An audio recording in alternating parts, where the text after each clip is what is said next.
Très chers frères et sœurs du nord, sud, de l'est, à l'ouest, du centre, bonjour, bonjour, bonsoir. La Coupe du Monde a donc été lancée aujourd'hui. Pour moi, c'est la Coupe du Monde que je déteste la plus parce que les Africains ont encore été humiliés et mis en couche. Et le pire, c'est que ça traduit la traditionnelle culture des Africains dont la honte ne tue pas. Des Africains donc qui ont toujours su entrer du mauvais côté de l'histoire, le silence. En aucun moment les Africains dans le monde n'ont choisi à l'unanimité l'occasion de s'affirmer comme tel. Jamais ils passent à côté. C'est les autres. Eh bien, la FIFA a déçu, trahi le meilleur arbitre africain de l'année. La CAF a carrément ignoré et est resté persona non grata. Comme d'habitude, dans l'esprit africain, jamais on ne se prononce, on ne dit jamais son mot face aux exactions commises par les Occidentaux. Eh bien, les qui viennent encore un peu corriger cette bêtise internationale, c'est les Occidentaux. Oui, parce que c'est l'UEFA. Maintenant, quand les autres jettent, les autres connaissent la valeur et les ramassent. Il va donc arbitrer la Super Coupe Paris et Bilbao, je crois, la Super Coupe dans les mois qui suivent. Eh bien, cela reste une souillure pour l'Afrique. Donc personne, l'Afrique n'a personne. Ça veut dire que ce soit lui, hein. Quand je dis personne ici, ça veut dire que personne autorisé à défendre des affaires de l'Afrique où qu'elles soient. Surtout quand il faut parler au niveau international. Défendre, on ne voit jamais.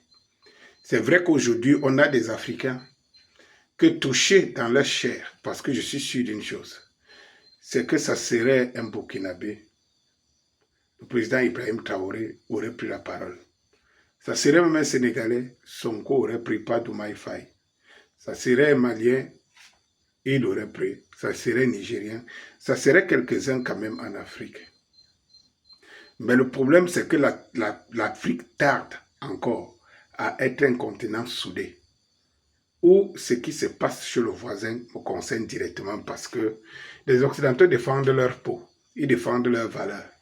L'Afrique, jusqu'à aujourd'hui, ne présente pas des valeurs communes à défendre.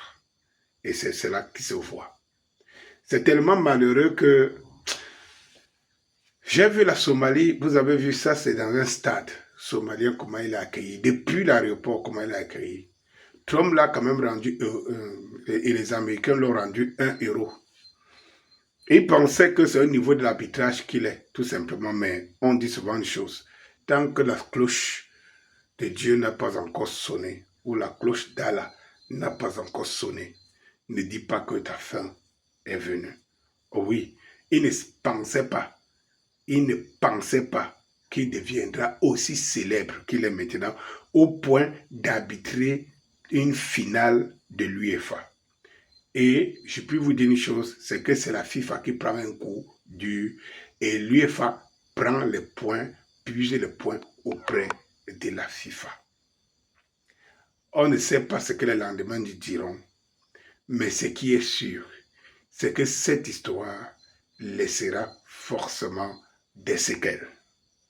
Oui, je suis beaucoup gêné en solidarité avec mon frère somalien et je suis d'autant aussi d'une fierté que les Américains n'ont jamais oublié la défaite militaire qu'ils ont reçue auprès des Somaliens il y a 33 ans, jour pour jour, justement, où ils ont vu leurs militaires, leurs pilotes être attachés comme ça dans les rues en Afrique, dans un petit pays qu'on appelle la Somalie, en Afrique, les rouler au sol.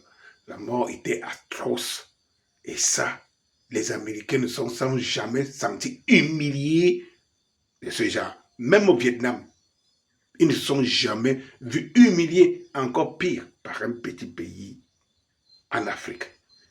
Les Africains et les Rietons n'en savent strictement rien. Voilà donc l'Afrique.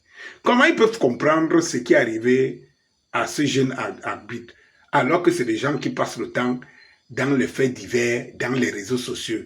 La culture générale aujourd'hui est devenue bidon dans les têtes de générations d'aujourd'hui. Ils ne connaissent absolument rien. Les événements se succèdent, ils ne comprennent absolument rien.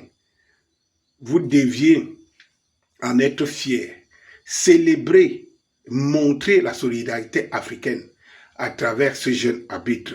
Parce qu'en réalité, c'est pour faire marquer aux Américains. Vous voyez très bien que si le dernier Scorpion n'était pas là en train de vous dire le pourquoi, effectivement, il a été renvoyé chez lui, il y en a beaucoup qui ne savent pas que les Américains ont eu une cinglante défaite en Afrique, en Somalie, il y a 33 ans. Il y avait un célèbre général qu'on appelait Mohamed Fayad Aïdid. Allez apprendre vos cours d'histoire, les vrais. Bonsoir.